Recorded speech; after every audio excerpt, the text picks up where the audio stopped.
अस्सलामुअलैकुम फ्रेंड्स, लाखों करोड़ों दरूद हज़रत मोहम्मद सल्लल्लाहु अलैहि वसल्लम और उनकी आल पर। मैं हूं आपका अपना जो आता है।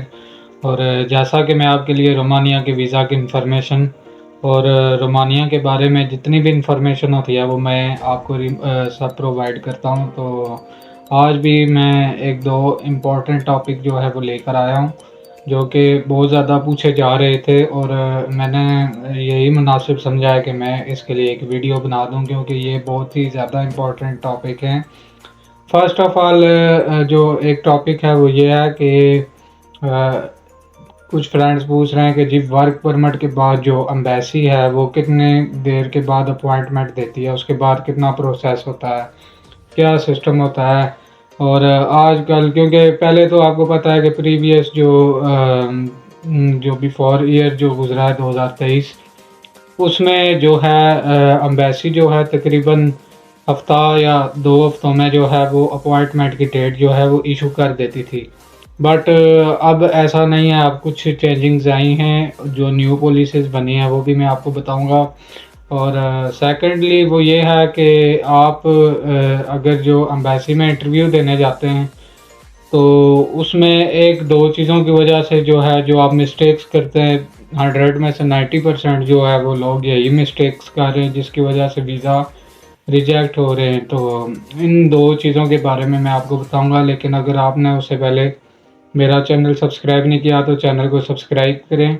वीडियो अगर अच्छी लगे तो वीडियो को लाइक करें और शेयर करें ज़्यादा से ज़्यादा, कि जो जिन भाइयों के इंटरव्यू आने वाले हैं वो इस वीडियो से जो है वो बेनिफिट ले सकें।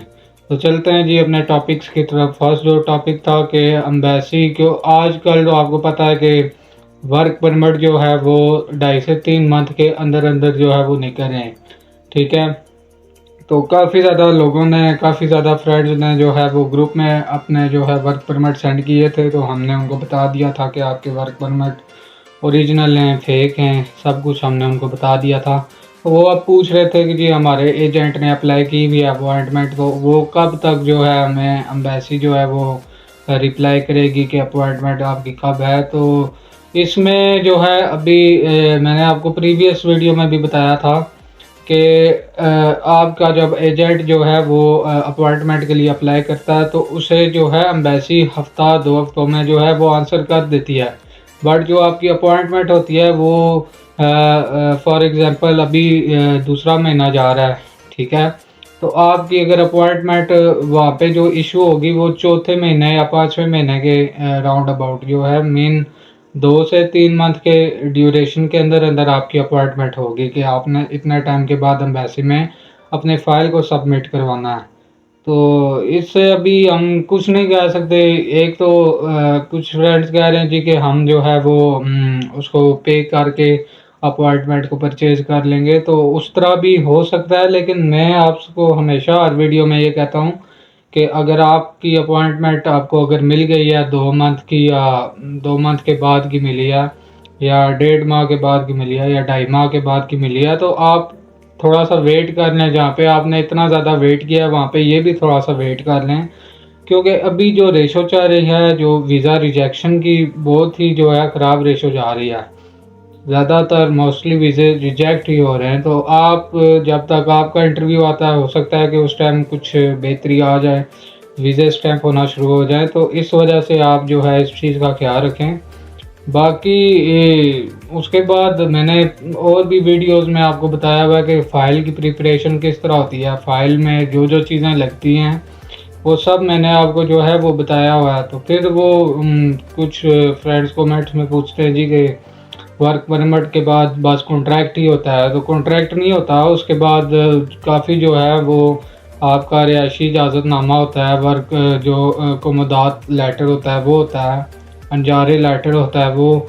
उसके बाद आपने कुछ 3 से 4 डॉक्यूमेंट्स खुद भी आपने जो है वो प्रिपेयर करने होते हैं। तो ये सब फाइल जो है वो कंप्लीट करके आपने एम्बेसी में सबमिट करानी होती है। तो बाकी इस वजह से जो है आप परेशान ना हों। जिनकी अपॉइंटमेंट आई हुई है वो अपनी अपॉइंटमेंट के मुताबिक ही जो है एम्बेसी में जाएं। और इसके बाद जो सेकेंडली जो क्वेश्चन था वो मैंने आपको बताया था कि जो एम्बेसी में आप बहुत ज़्यादा एक दो मिस्टेक्स कर रहे हैं जिसकी वजह से वीज़ा रिजेक्शन काफ़ी ज़्यादा हो रही है, वो ये है कि आप उसमें जो है एक्स्ट्रा पेपर्स को अटैच कर देते हैं। जो फाइल जिस तरह की आपको प्रिपरेशन बताई हुई है जिस तरह आपने करनी है, उसके अलावा आप अपनी जो है FRC भी अटैच कर रहे हैं।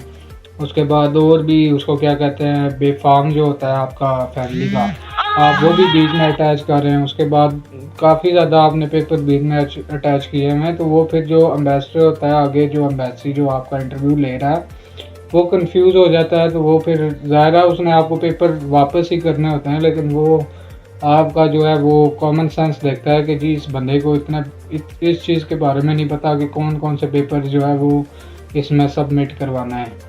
तो सेकेंडली जो बात है वो ये है कि आप जो है वो मैंने आपको ड्रेसिंग का बताया। कुछ फ्रेंड कहते हैं जी ड्रेसिंग इतनी अहमियत नहीं रखती, तो ड्रेसिंग आप देखें ये रोमानिया एम्बेसी में वो उनकी जिस तरह की ड्रेसिंग है या जिस तरह का उनका कल्चर है। अब जैसे हम हमारे अब आप देख रहे हैं पाकिस्तान में, मतलब हम तो देखते हैं ड्रेसिंग जिस तरह पाकिस्तानियों की होती है, लेकिन यहाँ पर जिस तरह अब ये रोमानिया या यूरोप में जहाँ भी आप देख ले, यहाँ पे जस्ट जो है पैंट शर्ट और इसी को ज़्यादा जो है वो लगाया जाता है। तो आप एम्बेसी में जब जाते हैं तो आप अपना जो है गेटअप इस तरह बनाया होता है कि आपने कि आप शलवार कमीज लगा जाए या कुछ इस तरह, मतलब वो पठानों की तरह आपने गेटअप किया हुआ है, तो वो उस चीज़ से थोड़ा सा आप बी केयरफुल हों, क्योंकि आप रोमानिया एम्बेसी में इंटरव्यू देने जा रहे हैं, तो आपकी लुक भी फ्रेश दिखनी चाहिए। आपके जो है हेयर कटिंग और आपकी हर चीज़ जो है वो परफेक्ट नज़र आनी चाहिए, आपकी न्यू लुक नज़र आनी चाहिए, जिसकी वजह से अगले बंदे पर इम्प्रेशन आपका अच्छा पड़ता है, क्योंकि first impression is last impression. तो इस वजह से जो आप उसको ज़रा आपकी लुक थोड़ी सी इस तरह एक्टिव होगी और वो आपसे क्वेश्चन करेगा, आपकी फ़ाइल भी परफेक्ट होगी और आपका वर्क परमिट भी परफेक्ट होगा। तो इस वजह से जो है इससे भी काफ़ी ज़्यादा जो है आपका जो है इस पे इफ़ेक्ट पड़ेगा, आपका वीज़ा लगने के चांसेस काफ़ी ज़्यादा होंगे। तो बाकी ये है कि अपना इंटरव्यू अच्छी तरह प्रिपेयर करें। हमारे ग्रुप में भी अगर आपने ज्वाइन होना है तो ग्रुप में भी ज्वाइन हो जाएं, तो आपको इंशाल्लाह हर तरह की जो है रोमानिया के बारे में इंफॉर्मेशन देंगे। नेक्स्ट वीडियो इंशाल्लाह मैं जल्दी अपलोड करूँगा, उसमें भी जो है मैं कुछ क्वेश्चंस जो है मैंने अभी लिखने जो कि फ्रेंड्स ने किए हैं, तो वो भी मैं आपको बताऊँगा इस हवाले से। बाकी इंशाल्लाह मिलते हैं। अपने भाई को इजाज़त दीजिए। अल्लाह हाफिज़।